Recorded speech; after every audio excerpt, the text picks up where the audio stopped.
to Washington on Tuesday, lawmakers will have around 4 weeks to fund the government and avoid a shutdown. It's still unclear how or whether they'll put it off.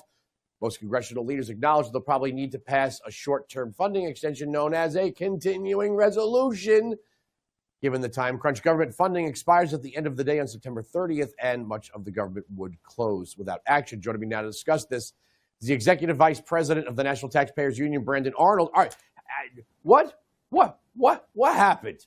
Right? I remember we were all screaming, no more CRs, no more CRs. We have to have a CR so we don't have any more CRs. We have to get this done. Look, no more. Now we're back to CRs. Yeah, it's deja vu all over again, as Yogi Berra might say. You know, we make these manufactured crises in Washington every year, more than every year. We set these deadlines and then Congress never meets them. And that's what we're up against right now. The end of the fiscal year is quickly approaching. That's the end of this month. We do not have a funding agreement in place. So we are probably looking at kicking the can down the road, passing this continuing resolution, which is just a temporary patch to keep the government open. That will probably extend for a couple months to buy Congress more time to do what? Well, probably head into another manufactured crisis. So, you know, they're not really doing their job on the Hill, but I don't think that surprises anybody because we've seen this song and dance time and time again. I think we know what's going to happen here. Chuck Schumer is going to do his best to bring us to the brink of a government shutdown. We'll do a CR, and then they'll use the CR, the next CR, as their weapon during the 26 midterm cycle. They're going to play. They're not going to say we have to have a budget in good faith. Chuck Schumer, the Democrats desperately want to win back power in 26. So why would they pass a budget when they could say Republicans can't lead? Yeah, and Schumer got into a lot of trouble with his own party last time when he actually worked with Republicans. They passed a funding deal to keep the government open, and everybody went bananas on the left. So I'm not sure he's going to make that mistake again. If they are going to reach a bipartisan agreement, which they're going to have to at some point, then Schumer's going to demand a lot. And I think one of the things he might demand here is an extension of some of the COVID programs that are providing health insurance through Obamacare at a subsidized rate. Even to people that are making six figures are getting thousands of dollars in COVID-era subsidies. They want this program to continue for the foreseeable future. And unfortunately, there's some weak-kneed Republicans that may give into that as part of some sort of funding package. A little off topic, but I've said this on my radio show. The problem I think we're facing is we budget first and tax second, right? That's how we get deficits, and that's why we have to borrow money. If we taxed first and said, okay, this is what we took in, now we're going to appropriate it based on what we have, we might have a completely different system. We wouldn't have these panics and these shutdowns because the government would lay and collect taxes, mostly on April 15th, at least for the income tax. You'd probably have corporate taxes, tariff revenue, but you would have an understanding of what you have, and you'd have to live within your means. I guess you could borrow, but you wouldn't likely have a deficit.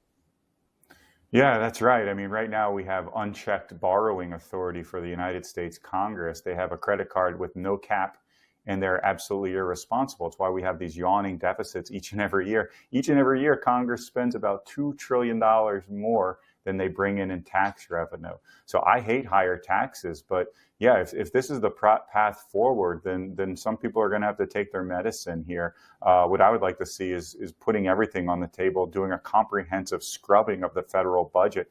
And guess what? We shouldn't be funding oyster bed research and lobsters. We shouldn't be bringing back the Climate Corps. These are all earmarks that are probably going to be included in a last-minute spending deal because Congress can't do its job and it can't live responsibly without borrowing trillions of dollars each and every year. Yeah, but you know what it is, though? No snowflake is responsible for the avalanche, right? No one member of Congress is ever to blame, even though they all load these bills up with stupid spending. They horse trade on the stupid spending. Fine, earmarks go away, but then they come back and then they go away again. And it's not even that. I mean, you can look at things, the ludicrous spending we saw with these NGOs and foreign aid, which only 1% of the federal budget. Well, you know what? If you had the penny plan, 1% of the federal budget being cut every year, you'd eventually get to a balanced budget. Again, we spend first, tax second. Yeah, it's death by 1,000 cuts here because they, like you said, it's $1 million here, $10 million there, and all of a sudden we're swimming in $37 trillion of red ink. It's more than $100,000 per man, woman, and child in this country. It's unbelievable. It's unsustainable, and frankly, it's one of the reasons why we have higher than expected interest rates. Interest rates are just coming down a little bit, and they might a little bit more if the Fed cuts rates, as it probably will. But that pushes up interest rates when we have to borrow trillions of dollars every year. We have to go into those same financial markets where businesses are trying to lend money to consumers, to other businesses, and so forth. We're mucking up those markets by borrowing trillions of dollars just to fund the operations of the federal government. That needs to come to an end. That will help lower interest rates, make a lot of people's lives a lot easier who are trying to buy a home or a car or just pay off their credit card bill.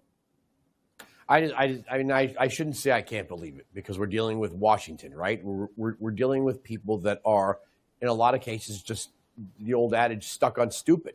I mean, we were clear we didn't want any more CRs. Okay, fine, we'll have a CR so we can get this thing done. They did the CR last year, and now we're now talking about another CR. I mean, I get it. Mike Johnson has a slim. I guess there are slim. I get it. There are slim majorities, but it is frustrating. It is frustrating that the Democrats, they know what they're doing. This is a game they've played before. They're going to play it again. They're looking for anything for a win in 26. So they're gonna drag this out as long as possible. I'll give you the last 20 seconds.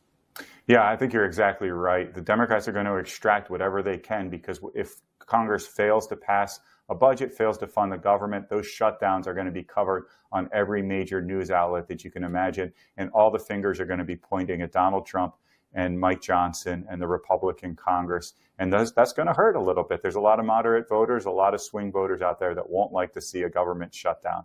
So it's going to be a tricky proposition, but hopefully Republicans can get it right here because Democrats aren't going to play ball. All right. I got to leave it there. Thanks for the time. Thank you.